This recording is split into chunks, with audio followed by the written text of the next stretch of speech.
Hello everybody and welcome to our latest compilation. This is another top 15 and with a bit of a positive spin this time. We're going with our 15 best Premier League players so far of the Premier League era, and as you can see we've got some special mentions popping up on the screen right there for you. We've got to be fair, the Premier League has been absolutely blessed since starting out in the season 92-93 with some absolutely fantastic players who have absolutely lit our screens, and if you go to the stadium you've obviously been absolutely blessed with some wonderful football by some wonderful football players. And as you can see, just a handful of these players coming up for you now. I can honestly say that the Premier League is the greatest league in world football and has been for some time, and these players that you can see right now are very much the reason why. I mean, you've seen some of the greatest games of football ever, you've seen some of the greatest seasons ever, and that's because of these players. Now let's get into who is actually my chosen top 15, starting off with this player now.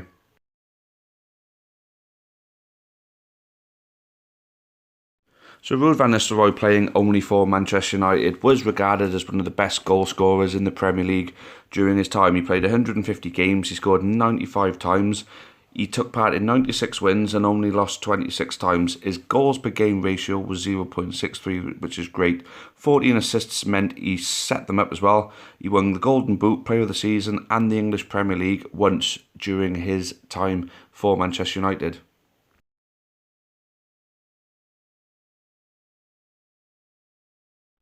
So in 14th place, Sergio Aguero. These stats are still counting, of course.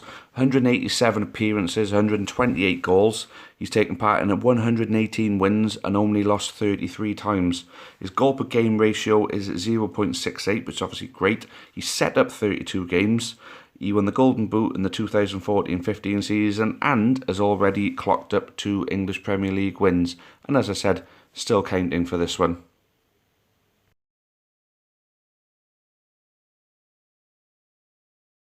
In 13th place, we've got Didier Drogba, arguably Chelsea's best striker of the Premier League era. He has made 254 appearances, scoring 107 goals. He took part in 172 wins, lost only 30. Goals per game ratio 0.41. He set up 54 as well. He's won the Golden Boot twice and has won the English Premier League 4 times. And as I said, regarded as Chelsea's greatest striker of the Premier League era.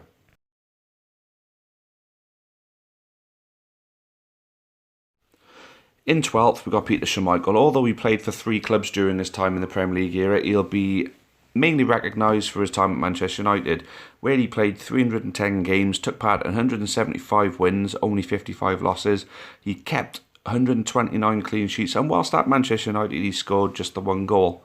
Just the 1 goal. He's a goalkeeper, so 1 goal is absolutely great for any goalkeeper. But also playing for Aston Villa and Manchester City, still more recognised for his time at Man United.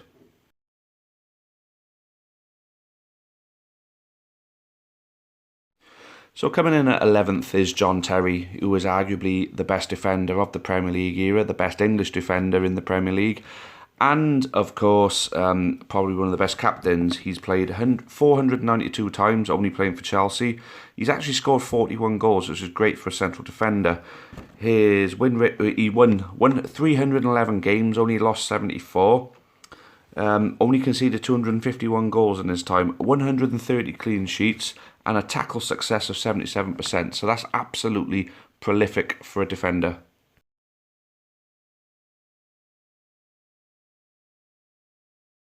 So coming in at 10th, we've got Patrick Vieira. He played for Arsenal, but had a very small stint at Manchester City, but obviously remembered for his time at Arsenal. In total, he played 307 Premier League games. He scored 31 goals. He took part in 186 wins and only 43 losses. Tackle success rate was 76%. He set up 34 goals and was Player of the Season in 2000-2001 and has got 3 English Premier League winning medals. Absolutely great defensive midfielder.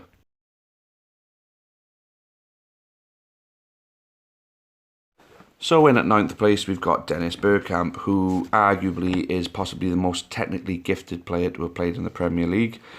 He played only for Arsenal, making 315 appearances, scoring 87 goals.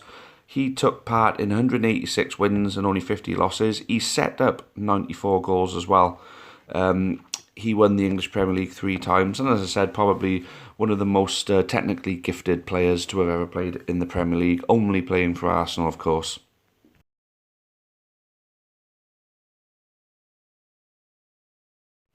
So in at eighth place, we've got Frank Lampard, who was one of the many players to come through a golden era of West Ham youngsters. He went on to move to Chelsea, only had a small stint on loan at Manchester City, but was mainly remembered for his time at Chelsea. He made 609 Premier League appearances, scoring 177 goals. He won 349 games, lost 127, set up 102 goals. He won the Premier League 3 times and got Player of the Season once.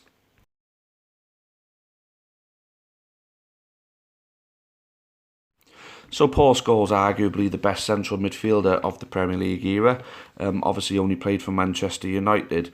He played 499 Premier League matches. He scored 107 Premier League goals. He won 321 games and only lost 72. 55 assists as well.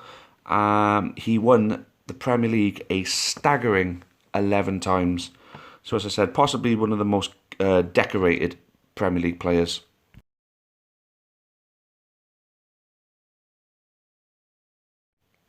Eric Cantona comes in at number 6, and even though he never actually played for Leeds in the Premier League, he was still a Leeds player as the first Premier League season started. Went on to play for Manchester United.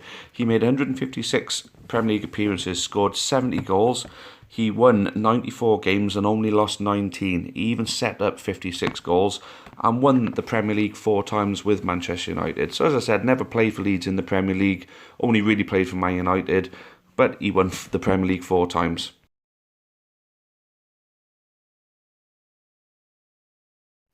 So in 5th place, we've got Steven Gerrard, who arguably is possibly the greatest pound-for-pound player to have ever played in the Premier League. He played only for Liverpool, made 504 appearances, scored 120 goals. He won 255 games, lost 119. He actually made 1,507 accurate long balls, so one of the best long passes of the Premier League era, of course. Never won the Premier League, unfortunately. Possibly the greatest player to not. Tackle success 73%, which means pound for pound the best.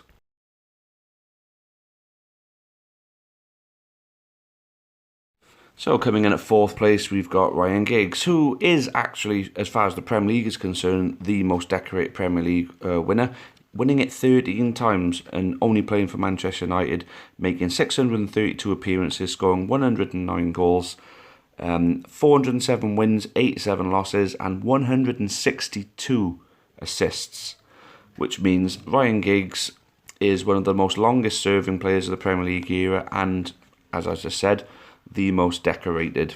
Absolutely fantastic player.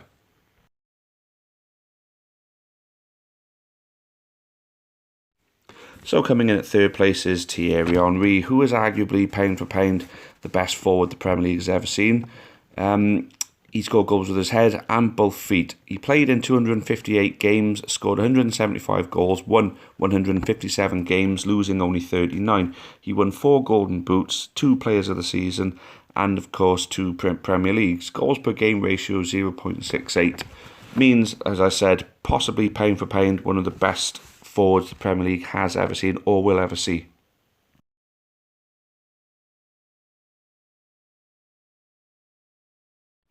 So coming in at 2nd, only narrowly defeated, is Alan Shearer, who you can't even say arguably he is without doubt the best all-round goal scorer, 8 goal scorer the Premier League has ever seen. He made 441 appearances, scored 260 goals. He won 203 games, lost 129. He won the Golden Boot in 3 years in a row between 94 and 97. Player of the Season 94-95. Won the Premier League with Blackburn, but of course ended his career as royalty in his hometown of Newcastle.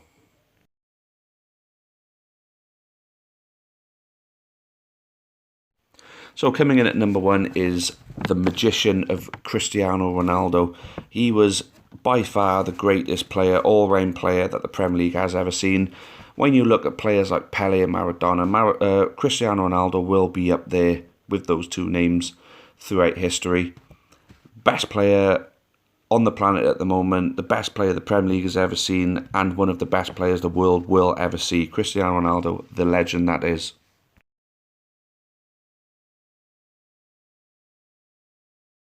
So this compilation is now again being wrapped up with some further special mentions. Some players that could have quite easily made that top 15.